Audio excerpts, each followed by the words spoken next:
안녕하세요. 아이 넷 키우다가 죽을 뻔한 엄마 백성주입니다. 반갑습니다.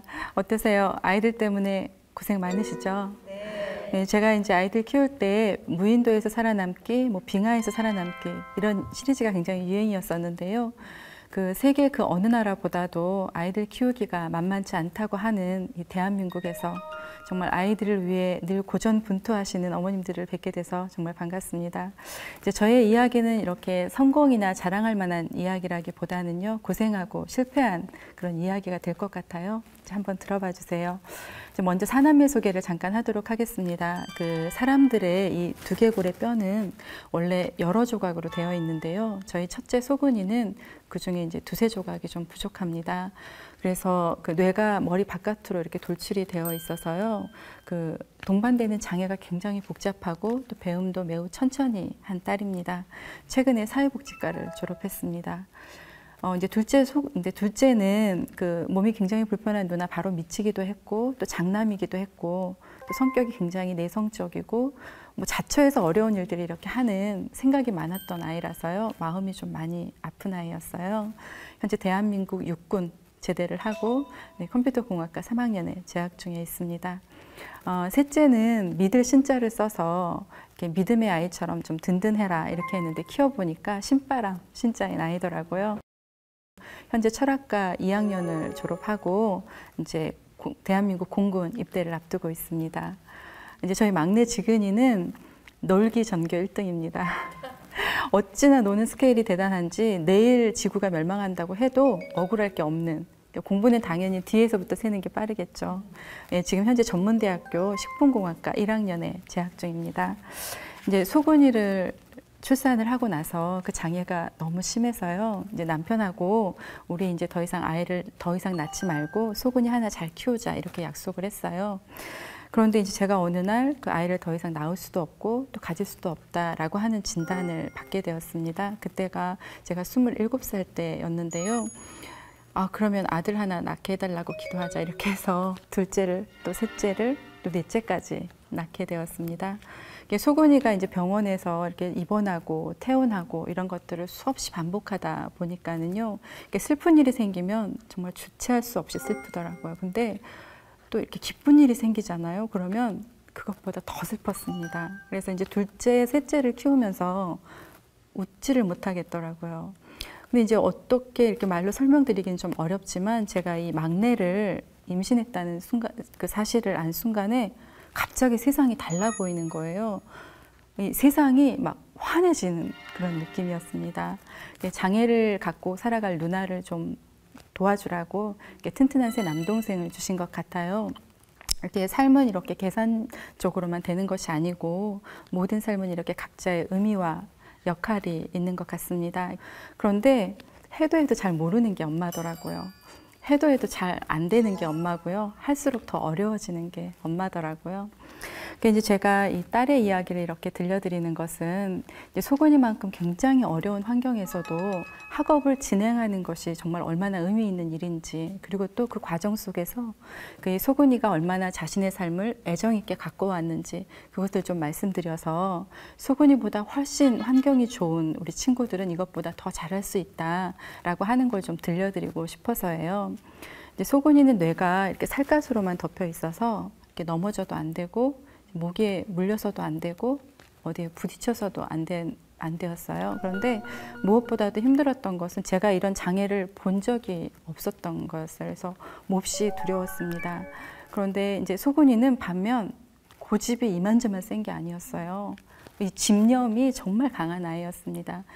그런데 이제 7살 때인가 피아노를 가르쳐 달라 이렇게 얘기를 하는 거예요. 근데 저희 소근이는 왼쪽에 손가락이 없고 오른쪽 손가락도 여러 차례 수술을 해서 한 2-3개 정도만 사용을 할 수 있는데 피아노를 가르쳐 달라 이렇게 말을 하니까 정말 너무 속이 상하고 마음이 아프더라고요. 그 이제 한 6년 정도 기다렸다가 초등학교 6학년이 되어서야 비로소 피아노를 배울 수 있었습니다. 이제 어느 날 피아노 선생님이 저한테 편지를 보내주신 거예요. 소근이 어머니, 소근이가 이 도레미파솔라시도 뿐만 아니라 더한 것도 할 수 있을 것 같아요. 그때부터 소근이가 이제 피아노에 집중하기 시작했는데요. 정말 놀라운 발전이 있었습니다. 지금은 교회 반주자로 이렇게 활동을 하고 있습니다. 이제 소근이는 피아노뿐만 아니라 굉장히 모든 것이 다 시간이 굉장히 많이 필요했어요. 그래서 제가 생각을 했죠. 그래, 시간을 많이 주고 충분히 원 없이 해볼 수 있도록 해주면 되지라고, 이렇게 내가 시간을 주면 되지라고 생각했는데, 생각해보니까 그 시간은 원래 소근이 거잖아요. 엄마에게 주어진 것이 아니고요.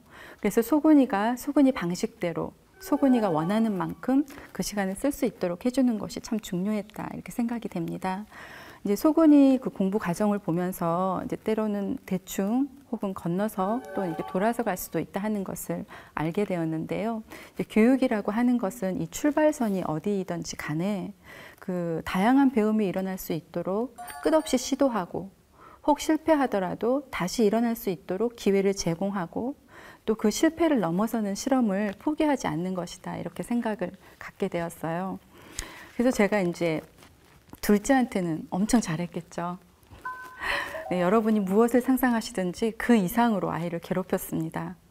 이 소근이한테 못 해봤던 거, 이게 정말 아주 다 해봤어요. 아주 그 욕심이 주체가 안 되더라고요.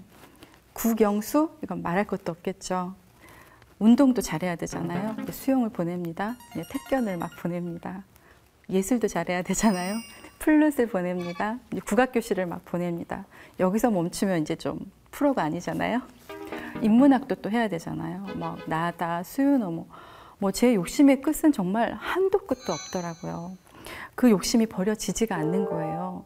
그러니까 이제 여러 번 올백도 맞고 정말 잘 되고 있는 줄로 생각을 했습니다. 이제 그런데 어느 날 이 아이가 방에서 안 나오기 시작하는 거예요. 잠을 자는데 어떨 땐 72시간씩 잠을 잡니다. 그리고 깨어있는 시간에는 컴퓨터 게임만 하는 거예요. 그렇게 중학교 3년을 방문을 걸어 잠그고 나오지 않는 거예요. 그런 상황이 돼도 제가 욕심이 버려지지가 않더라고요. 이제 욕심을 이게 내면 낼수록 그 가능성이 넓어지는 것이 아니라 심하게 경직이 되죠. 이제 생각이 이렇게 제한적으로 하게 되고 악수를 두기가 쉽습니다. 이제 그 욕심을 내려놓아야 더 자유로워지고 더 기발한 상상이 가능해지는 것인데요. 정말 저는 애가 달아서 아주 애간장이 타더라고요.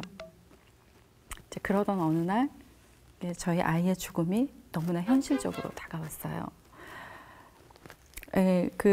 죽을 수도 있다, 이렇게 생각을 하니까 비로소 바로 보이기 시작하더라고요. 제가 그동안 그 아이의 건강한 날개죽지를 얼마나 섬세하게 꺾어왔는지를요. 지금 생각해보면 저에게도 그 아이에게도 정말 뼈아픈 시간이었습니다. 저희 셋째는 여행도 좋아하고 보컬도 하고 철학을 공부하고 있는데요.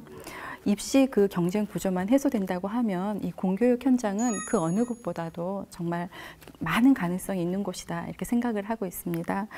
특히 토론 활동을 좋아해서요. 다양한 토론 활동에 참여를 하고, 공교육의 학사 일정 안에 선거면 선거, 축제면 축제, 이런 것들을 아이들과 쉴 새 없이 논의하고 또 이렇게 타협하고 진행해 나가면서 아이가 정말 꼼꼼하게 성장을 하더라고요. 또 이렇게 특별히 셋째 아이의 참고서는 형아의 교과서였어요. 그러니까 대부분의 학교 숙제라던가 수행평가 이런 것들은 열과 성을 다해서 했는데요.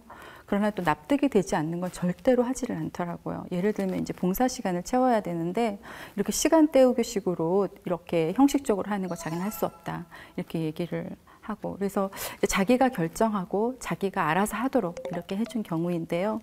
첫째에 대한 반작용이 둘째에게, 둘째에 대한 반작용이 셋째에게 이렇게 됐는데, 어쨌든 이 셋째는 그 공교육 학사 일정 안에 있는 그 모든 장점을 최대한 활용해서 자기가 원하는 대학, 원하는 과에 진학을 하게 되었습니다. 이렇게 같은 배에서 태어난 아이들인데도요, 다 다르더라고요. 이제 막내 지근이인데요. 지근이가 이제 큰 형이 군대에 가고 둘째 형이 기숙사에 입사를 했는데 저한테 와서 이러더라고요. 엄마, 17년을 기다렸더니 드디어 내 방이 생겼어요. 이렇게 얘기를 하더라고요. 인내심만 보더라도 정말 훌륭한 아이죠. 이 지근이는 그 누나와 또 두 형의 장단점을 이렇게 적절하게 승화시킨 그런 아이입니다. 굉장히 자유로운 영혼을 가지고 있고요. 그래서 제가 이 아이가 어떤 길을 어떻게 가게 될지 지켜보고 있고요. 또 그래도 되겠다는 믿음이 생기더라고요. 근데 이제 제가 아이들을 키우면서 정말 어려웠던 일이 있었는데요. 그건 뭐냐면 항상 일관성을 가지고 아이를 키워라 하는 이 말이 그렇게 어려웠어요. 그게 왜 이렇게 어려웠냐면 아이들은 예측 불가하더라고요. 제 마음도 12번씩 변하는데 아이들 마음도 하루에 12번씩 변하니까 이 조합이 정말 얼마나 많았겠어요. 그래서 이제 뭐 어떤 대단한 교육 철학이라던가 마법 같은 어떤 비법, 속임수 이런 것들은 있을 수가 없었고요. 일단 제일 중요하고 유일한 길이 아이들의 이야기를 들어보는 것이었어요. 그래서 이제 최고의 대답을 할 수 있는 능력이 저한테는 없으니까 최선의 대답으로 일단 시도를 하고 수없이 실패하고 그 아이와 저의 삶의 궤적에 이렇게 아프게 써내려가는 방법밖에 없더라고요. 그런데 이제 그 중에서도 정말 어찌 볼 수 없는 게 있었는데요. 그것은 바로 입시 경쟁이라고 하는 괴물이었습니다. 이제 그 하이라이트가 수능 보는 날이에요. 아이를 수능 시험장에 넣어본 엄마와 넣어보지 않은 엄마로 이제 갈리죠. 그 아이를 수능 시험장에 보내놓고 나면 그 마음이 정말 이루 말할 수가 없습니다. 저는 이제 새벽마다 그 119 사이렌 소리가 들리면 다급한 그 셋째의 소리, 엄마 형이! 라고 하는 이 환청에 수없이 시달렸어요. 자는 시간이 서너 시간밖에 되지 않을 정도로 사력을 다해서 공부를 했던 셋째도 엄마 나 이번 시험 망칠까 봐 하면서 이 시험일이 다가올수록 자신감이 서는 게 아니라 죽고 싶은 공황 상태가 되기를 수없이 반복하는 것을 보았습니다. 저는 아이들이 이 입시 경쟁이라고 하는 이 해볼 수 없는 이런 싸움을 하느라 생명의 빛을 잃어가는 것이 정말 안타깝습니다. 지난 그 15년간 성적 비관으로 자살한 아이들의 수가 8천여 명이라고 하더라고요. 매년 500여 명씩, 하루에 1.5명씩 정말 아이들이 어찌해볼 도리가 없어서 스스로 목숨을 버리고 있다고 합니다. 그 미래학자인 엘빈 토플러는 한국의 학생들은 하루에 15시간씩 학교와 학원에서 미래에 필요하지도 않을 지식과 또 존재하지도 않을 직업을 위해서 시간을 낭비하고 있다. 이렇게 우려를 표했다고 하더라고요. 그 다양한 아이들이 다양한 자기만의 속도, 색깔로 자유롭게 설 수 있도록 교육 현장, 그리고 아이들이 앞으로 살아갈 삶의 현장을 더 이상 방치해서는 안 되겠습니다. 그 아이들이 부모에게 정말 듣고 싶은 말들이 있다고 해요.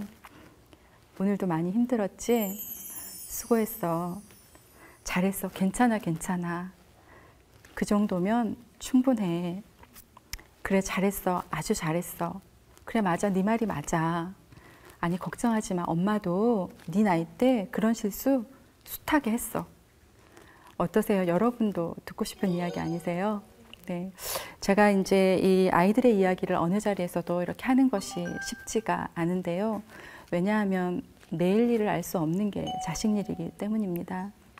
그렇지만 이렇게 저와 같이 지나온 시간 동안에 했던 숱한 어떤 수많은 실수들, 그리고 아픈 이야기들, 이제 그런 이야기들을 내게는 이게 중요했고, 그래서 이런 아픔을 당했고, 이 아픔을 이렇게 이겨냈고 이렇게 용기를 내게 됐다라고 하는 이야기들을 서로 점점 더 많이 나눌 수 있는 그런 계기가 되었으면 좋겠습니다.